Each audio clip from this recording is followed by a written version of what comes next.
How do you pronounce this word? Yeah, it's a weird one. Growing up in New Jersey, this word confused the heck out of me, like the word subpoena, I suppose. But I just accepted it as a weird quirk of the English language. But after moving to the UK, I found their pronunciation more sensible, but also jarring, like a lot of other words in this list. My name is Evan Edinger, and these are 7 more words I'm surprised Brits pronounce differently. My first ever laptop was a cheap hunk of junk from my local Best Buy that stopped charging after a year, so I had to take it to the computer kid at school to fix it. He said he just needed to solder the connections. Now, if you just hear that word without seeing it, you're never going to imagine there's a hidden L in there. Where did that go? Surely the American pronunciation must lose a point here, right? Well, you'd be surprised. Over here in the UK, the word is pronounced soldering, and you cannot fault them for that. There is an L right there in the middle of the word. It's not subtle, is it? Like the B in subtle? But the word can actually be traced back to the Old French word souder, meaning to fasten together, which is closest to the American pronunciation. But souder in turn can be traced back to the Latin word solidare, or to make solid, and that sounds closest to the British pronunciation. Why the difference? Well, in the 16th and 17th centuries, there was a hair. There was one single hair there in that century. Well, in the 16th and 17th centuries, English scholars started throwing letters into words to better represent their Latin origins, and because it made them feel really fancy. So for many years, the L in solder was not pronounced in the UK, but over time, as the L was in the word, a lot of people that would read the word without ever hearing it started to pronounce the L, because why would you assume that the L was silent? You take the L. You don't ignore it. So the US pronounces it closer to how it was originally pronounced, and in a strange turn of events, the UK changed the spelling of their word and the pronunciation followed. Usually it's the other way around. Words like check, plow, and catalog had their spelling changed in American English to better reflect the way that the words actually sounded. Now they're check, plow, and catalog. Much simpler. Whereas in the case of solder, well, the L at least was added aspirationally. Another word that got this Latinization treatment that both countries pronounce the same is this one. You wouldn't exactly pronounce the L in salmon, would you? L no. But if you're looking for more examples or receipts of this Latinization of the English language, I doubt you'll find them by clicking my subscribe button, but I'll surely be in your debt on this little YouTube island of mine. Either way, even if I do find it jarring and it feels like the English unfairly soldered that L into the word, the L is still there, and so I guess I have to give a point to Britain for this one. Good job, guys. You cheated, but you win. I guess that's actually quite historically accurate, so maybe America can bring it back with this next word. Well, the difference in how this next word is pronounced on each side of the pond is quite subtle, but that's kind of the point of these videos. I did get quite a few comments on my last words video from people saying, "Where's aluminum? Where's tomato on this list?" These are words I'm surprised that are pronounced differently, that when I hear them, I write them down because I find it really interesting. If I was surprised by aluminum after 12 years in the UK, that'd be a bit concerning, right? Anyway, in the US, this is pronounced Amazon. The final syllable is really drawn out. Amazon. Amazon, like opening my mouth. Zahn, Zahn. German word for tooth. In the UK, the third syllable is almost contracted, like the O isn't there, and it has the same rhythm of Hammersmith. It's pronounced Amazon, Amazon. Amazon, Amazon. Amazon actually comes from the Greek a, meaning without, and mesos, meaning breast, because the Amazon warriors of Greek legend supposedly cut off their right breast so as not to interfere with their bow. It's pretty hardcore. Unlike many of the words in this list, I'd say it's a tie, as both countries pronounce the words similar enough to the original in their own way that fits their own accent. But for fun, I want to try and pronounce it the opposite way in each accent. So I'll say a sentence in my Jersey accent, but with the British pronunciation of the word Amazon, and then vice versa in my bad Boris Johnson impression. I hopped on the turnpike after I got my package delivered from Amazon. My good honorable gentleman, I hopped on the dual carriageway after I received my parcel from Amazon. I can't do it. Amazon. Amazon. That one word, it sticks out so much when you say Amazon. From Amazon. I just hopped on the dual carriageway before receiving my parcel from Amazon. I think that's just the way it has to be said. It's so difficult to keep that accent while saying Amazon. Switching my accent like that was a really difficult thing to do. I definitely had to focus on it and couldn't just pronounce it at this word. You see, in America, when you want to relax, you do a leisure activity. The word rhymes with seizure. In the UK, you're more likely to hear leisure. I'm heading down to the leisure center.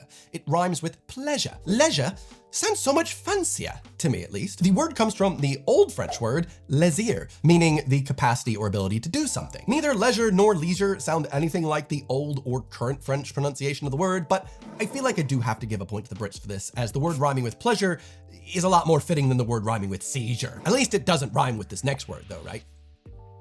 right? This next word is quite a rare one in that it's been borrowed from Icelandic. It comes from geysir, the name of a famous hot spring in Iceland, which itself derives from an old Norse verb, geysa, meaning to gush. So when Americans say geyser and Brits say geyser, they're both pretty far away from the original pronunciation. Whoa, oh, sound the alarm. Turns out some Brits do not pronounce the word geyser. Some actually also say it like the Americans, geyser. But as with all the words in this list, we're looking at a family of pronunciations, and geyser is pronounced in the UK way more often than it would ever be heard of in the US, and that's kind of what's most interesting, as that's, you know, the accent that I've actually heard here. I actually found out about Brits pronouncing it this way by watching a video from YouTuber iTempPlays, where he was playing Apex Legends. He happened to go over a geyser and he went, geyser, and it absolutely sent me. And he's from the Midlands, so I know it's not just a thing in the South, all right? When I get in cover, and hopefully that baits them into taking the geyser as well. Now, people my age or younger probably haven't heard this before, but back in the day, Brits would actually call their hot water heaters or their boilers their geysers. Interesting. So you might have had an older Brit ask you if the geyser is working, referring to their boiler. But this term has heavily fallen out of use, with the only people still using it being self-described old geezers. An old Brit went to Egypt and found it bizarrely cold in his hotel. Turns out the geezer's geyser and geyser was not working. Either way, because the US chose a unique pronunciation rather than creating another homophone, I'm gonna have to give a point to the US for this one. Good job, geyser. Now, when I first heard a Brit say this word, I really thought they were taking the piss. You see, in the US, a lot of times words like this one are audibly contracted, which allows for faster speech. I have to deal with about 50 comments a day from people asking if I've sped up my videos just because I like talking at my normal natural cadence. I edit my videos at 2x speed, I watch YouTube videos leisurely at 2.7x speed, and I listen to podcasts and audiobooks between 3 and 3.2x speed, depending on the subject matter, which sounds like this. Changing our habits is challenging for two reasons. One, we try to change the wrong thing, and two, we try to change our habits in the wrong way. Learning. So I'd hate to have to slow myself down, because then I'd get bored watching my own content. So with this word, rather than urinal, I and many Americans would pronounce it urinal. Urinal. Urinal. The second syllable sort of fades away, but the accent is on the first syllable. Urinal. Urinal. It is hidden there. Urinal. Urinal. Urinal. Urinal. 3 becomes 2. Beautiful. I can speak more quickly, and I can get even more negative comments from people that can't understand my parlance. In the UK, it's more common to hear urinal, with the accent on the second syllable with a long I. Urinal. Gonna pop into the urinals. Ugh, I hate it, all right? Gonna pop into the urinals. Ugh, sounds more like what an Australian would say to you if you cared too much for the little details. Urinal, mate. Urinal. Urinal. Oh no. What form of sex do you like most? Urinal. No. The word urinal used to refer to a glass flask that doctors use to examine your pee, but the word can be traced back to the Latin word urinalis, meaning relating to urine, if you could have guessed that. But as urinal sounds so much closer to the root word urine, I don't hear Brits saying that they had to give a urine sample to their GP. I'm gonna give a point to the US for this one. Makes way more sense. Urine, urinal. Urine, urinal. No.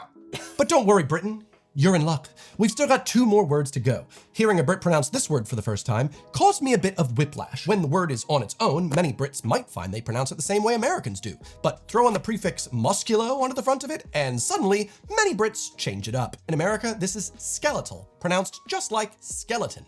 And this is the musculoskeletal system. In the UK, you'll find many people pronounce it musculoskeletal, which sounds so funny to me. It almost sounds like how you're meant to say Lidl, even though most people pronounce it like the American pronunciation of little. Little. It's little. The word comes from the ancient Greek word skeletos, meaning dried up or withered, and that sure does sound a lot more like the American pronunciation. The only American accent I think the British version would sound right in is probably one from the South. That sure does sound like a problem in your musculoskeletal system, right? It also reminds me of former Justice Antonin Scalia. Skeletal. Either way, for being more consistent with the bones of the word, you know, skeleton, I'm gonna have to give the US a point for this one. Come on, skeleton, skeletal, it just makes sense. Skeleton, skeletal? Stop. Like I said, not everyone will pronounce it skeletal in the UK, but that is a very popular way of saying it, and it just sounds weird. And finally, the most dangerous word in the English language, and I mean this literally, or is it literally? Yeah, it's this one. Americans are known to soften letter T in words like letter. Frick, I just noticed I said letter T, so I unsoftened the T. What's happening to me? That was not staged. Americans are known to soften the letter T in many words, like letter. Letter? I barely know her. letter versus letter. So this word becomes the 4-syllable literally. When I was back in South Jersey last fall, I had someone point out that they could tell I had a weird accent because I supposedly used the British version of this word. It's odd that I never realized it beforehand, but it is quicker to say at only 3 syllables, albeit with a slight pause. Literally.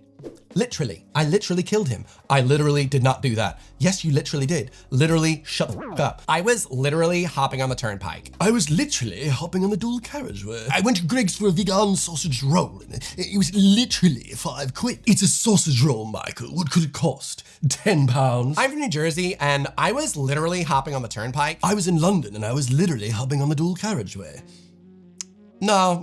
The word literally comes from the Latin word literalis, meaning taking words in their natural or customary meaning, as opposed to any spiritual or symbolic meaning. Basically, like the Bible. Are you taking the words literally as they're on the page, like that happened, or are you ascribing something more? Both American and British English enjoy using the term to mean something both literal and figurative, and neither pronunciation deviates too far from the root word. But the fact that I picked up the UK pronunciation without even realizing it has made me lean more towards giving a fun little point to the UK in this totally fun and not biased in any way contest. Looks like a tie. Wow. Now, I did have a couple more words that I wanted to add that I have noticed, but I figured I'd save them for a future video for the lovely people that subscribe to my YouTube channel, so stay tuned for that in your feeds. But sad fact, I did not get tickets to Glastonbury this year. Notice I pronounced it Glastonbury, not Glastonbury. I even tried running 3 instances of the Glastonbury website, which was only possible because I used today's video sponsor, NordVPN. What a plug. NordVPN is the world's fastest virtual private network. When you access the internet, you're sharing a lot of information about your location with your internet service provider or the Glastonbury website. So if you were trying to get Glastonbury tickets on your phone, your laptop, your girlfriend's laptop, it would recognize the Wi-Fi used by each one and limit your access most likely. But with NordVPN's over 7,000 servers around the world, well, I just chose one country at random and now I've got a chance. I still didn't manage to get the tickets, even during the resale, but hey, at least I had a shot. But while I'm not going to the festival, maybe instead I can always use NordVPN to change my browsing location to Mexico and then watch whatever Mexican Netflix has on offer. Hopefully something picante. But if you'd like to use NordVPN, be sure to sign up at nordvpn.com/Evan. You can get a huge discount on a 2-year plan. So thanks NordVPN for sponsoring. Now, let me wrap this up. Hope you enjoyed this one. If there are any other unique pronunciations that you've noticed, please leave them in the comment section below, like for realsies, because I love knowing this stuff. Originally, the word mobile was in this list, but as I started scripting it out, I realized how much more I enjoyed giving that word its own video, as I felt the hook that I was wrong about the pronunciation in both countries was super interesting. So if you haven't seen that video yet, I will link that above. Otherwise, I'll see you there. Thanks for watching. Goodbye. Like Hamlet, all about words, divide a whole into thirds.